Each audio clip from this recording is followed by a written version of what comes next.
never, and I mean never, ever work for free when you're working for a company. Because I don't know if you know this, but you will not be rewarded for it. Trust me. Working for free, working more than you're supposed to, and not getting fairly compensated or appreciated for it, if none of those two things happen, then you should not work for free for that company. You should not work more than you're supposed to. Because if you do that, then what's going to happen at the end of the day? That's right, nothing. Absolutely nothing would happen to you. You might think that working extra 4 hours without getting properly compensated or without being appreciated, something might happen to you. But no, the managers do not fucking care. Okay? And this might sound harsh, but the thing is, most managers or most people in higher positions do not really personally care. Well, they might personally care for the employees, but they do not behave in ways in which the employees are their best interest at heart. And that's just the truth for most companies. And the reason is, the entire point of an organization or company is a profit driven organization is to make profit. And one of the main ways to do that is to be more productive and is to find more innovative ways to do such a thing. And the entire role of management is to manage all of that, is to manage all of the humans, to manage all of the different tools and things like that to achieve those goals. Okay? So therefore, it's not the role of managers is to not help the employees. No, it's to help the business. That's what the role of a manager is. You might not find it the most attractive thing in the world. You might disagree with that, but that's the way I have seen it from my own experience. And even for human resources, the entire department is another function of the entire organization. It also works for the entire organization. The entire point of human resources is to manage the humans, is to manage the employees, so that the final end goal of the organization would be met. That's it. They, as a department, also do not care about the employees. They only care if the proper legal requirements, the legislation, and all of those are being met, and whether by meeting those requirements and by managing the employees in productive ways, whether the organization's end goals will be achieved. That's it. No matter what organization you work for, at least a profit-driven organization, this will be true. Yes, there might be some outliers. There might be some managers who really do care for the employees. Usually in startups, they might care for the employees, and they will do their best to provide them with the employees with all the support they need, and they'll help them succeed, and they'll also achieve the targets of the organization as well. They'll be able to keep that balance. But most people are not strong enough to keep that balance. They mostly tend towards one side of the spectrum. And for most managers, they tend towards the organizational side, because that tends to be the easiest side to follow. And that's just the truth of the matter. It's much more easier, or at least, it is much more easier for you to keep your job when you do your job. It's not in your job requirement to take care of the employees, or rather take care of the employees like personally. It's in your job requirement to take care of your employees in a business sense, not in a personal sense. That sounds wrong, but you probably get the point. So it's much more easier for managers to keep their job if they follow the business requirements rather than the teamwork or the moral or the ethical requirements. And that's just the truth of the matter. You cannot deny that. You can say, well, I'm a good manager, but I try my best to help my employees, but I always fail because I have to take care of the business requirements, and it hurts my soul, it crushes my soul. You can say that, but it's just a bit of pain. Obviously it's probably very painful, I understand that.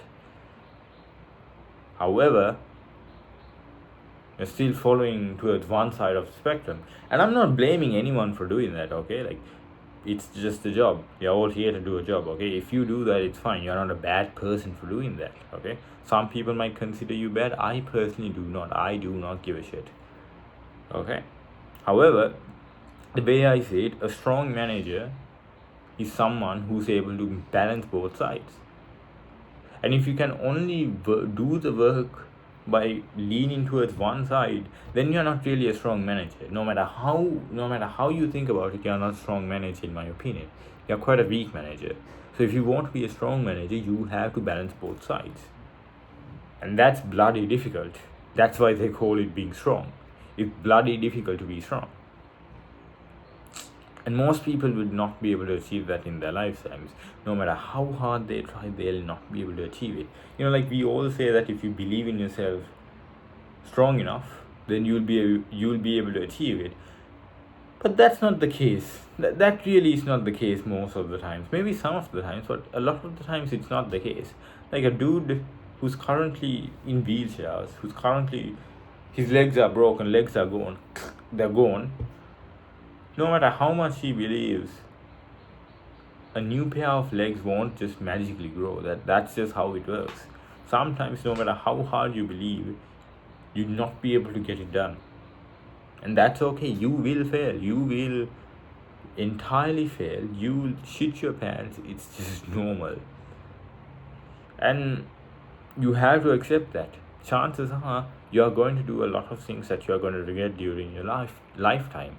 And that's just normal. You have to accept that, and you have to accept the pain. And only once you accept all of the bad things that can happen, can you truly start living in the moment, in the present moment. Can you only truly start living in ways that will actually satisfy your life, in ways that will make you stronger, because you already have accepted the bad. So the only thing that you have left to do is to accept the good.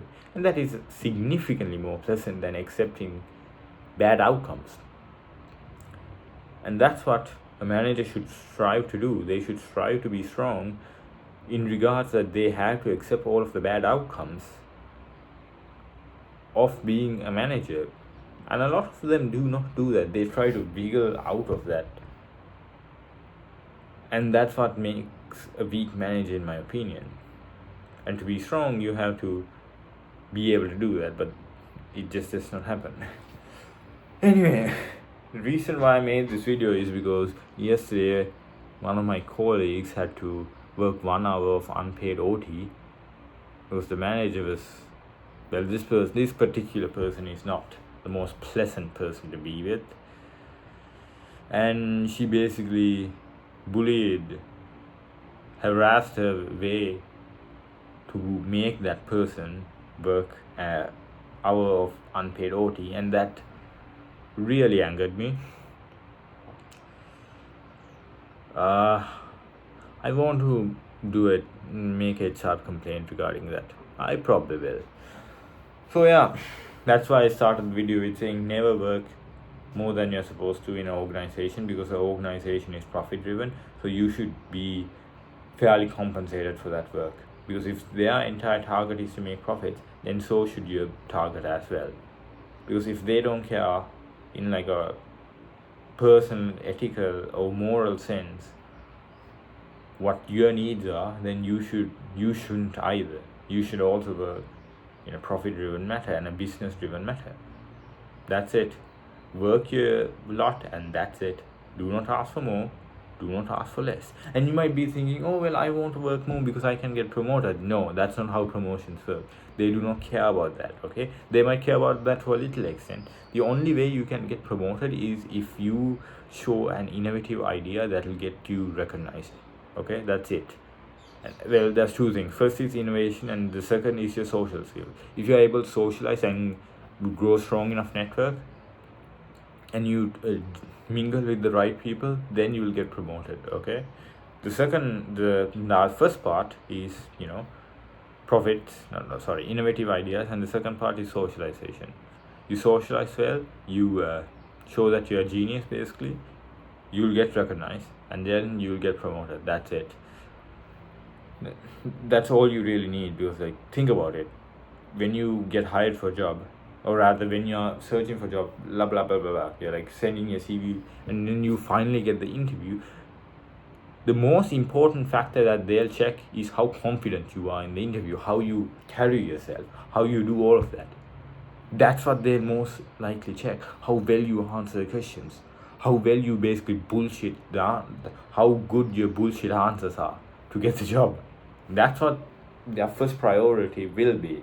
Your experience and everything else, most of the time the HR people, the interviewers, they'll care for it, but they'll care much more towards much more about the way you conduct yourself. That's what really matters to them.